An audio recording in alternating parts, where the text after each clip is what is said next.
सकारात्मक असण्याचा अर्थ असा होतो की आपण नकारात्मक गोष्टींपेक्षा जास्त काळ सकारात्मक गोष्टींमध्ये घालवतो आहोत. श्रोत्यांनो, या सकारात्मक विचारामुळे आपले आयुष्य अगदी सगळ्या गोष्टी सोप्या होऊ शकतात. कोणतेही काम लहान असो किंवा मोठे, आपल्याला त्याबद्दल नेहमी सकारात्मक असणं गरजेचं असतं. ही सकारात्मकता आपण कशी आत्मसात करू शकतो हे आपण या 6 गोष्टींनी कामामध्ये उतरवू शकतो. नंबर 1, मी हे करू शकतो.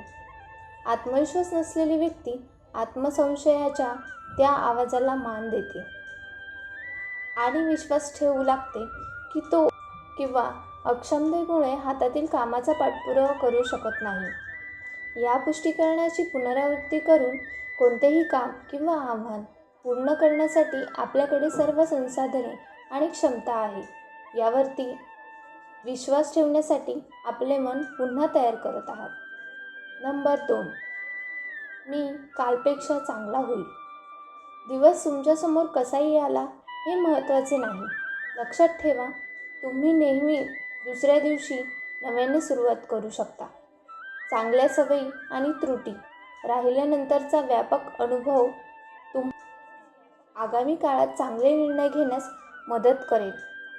जर तुम्ही तुमच्या चुकीच्या गोष्टीपासून शिकायचे ठरवले तर तुम्ही कालपेक्षा नेहमीच चांगले राहू शकता. नंबर 3, मी माझे सर्वोत्तम प्रयत्न करत आहे. तुमचे 100% एखाद्याचे 50% असू शकतात. ते चांगल्यासाठी स्वीकारा आणि तुमच्याकडे असलेल्या सर्व संसाधनांसह कोणत्याही दिवशी सर्वोत्तम प्रयत्न करा. तुलनेला बळी पडू नका. कथेची तुमची बाजू जोपासा आणि तुम्ही जिथे पाणी द्याल तिथे गवत नक्कीच हिरवे होईल. लक्षात ठेवा, तुम्ही नेहमी तुमचे सर्वोत्तम देत आहात आणि इतर कशावरही विश्वास ठेवू नका. नंबर 4, मी माझ्या ध्येयांकडे लहान पावले उचलू शकतो. एखादे मोठे कार्य किंवा लहान सवय अंमलबजावणी करण्यायोग्य पायऱ्यांमध्ये मोडणे हे सर्व सोपे करते.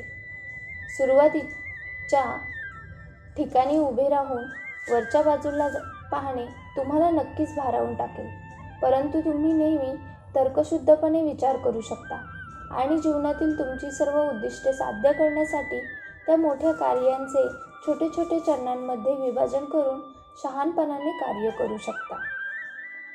नंबर 5, मी माझ्या कृतीवरती लक्ष केंद्रित करेन. आपण इतरांकडे पाहतो आणि आपले जीवन आपल्यापेक्षा चांगले आहे या विचाराने आपण निराश होतो. फक्त तुमच्या नियंत्रणाखाली असलेले जीवन तुमचे आहे. तुम्ही तुमचे जीवन जगण्यासाठी येथे आहात आणि इतरांसाठी नाही. म्हणून फक्त तुमच्या कृतीवरती लक्ष केंद्रित करा आणि इतरांना त्यांचा प्रवास त्यांच्या पद्धतीने जगू द्या. नंबर 6, मी या दिशेने वाटचाल करत राहील. आपल्या भूतकाळात जे काही घडले ते इतिहास आहे. जर तुम्हाला तुमच्या भूतकाळातून काहीतरी घ्यायचे असेल तर तुम्ही जगलेल्या अनुभवामधून शिकवण घ्या.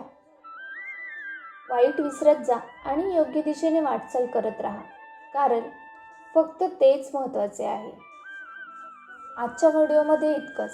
श्रोत्यांना, तुम्हाला जर आजचा व्हिडिओ आवडला असेल तर व्हिडिओला लाईक आणि सबस्क्राईब करा. तुमचा दिवस आनंदाचा जावो. धन्यवाद.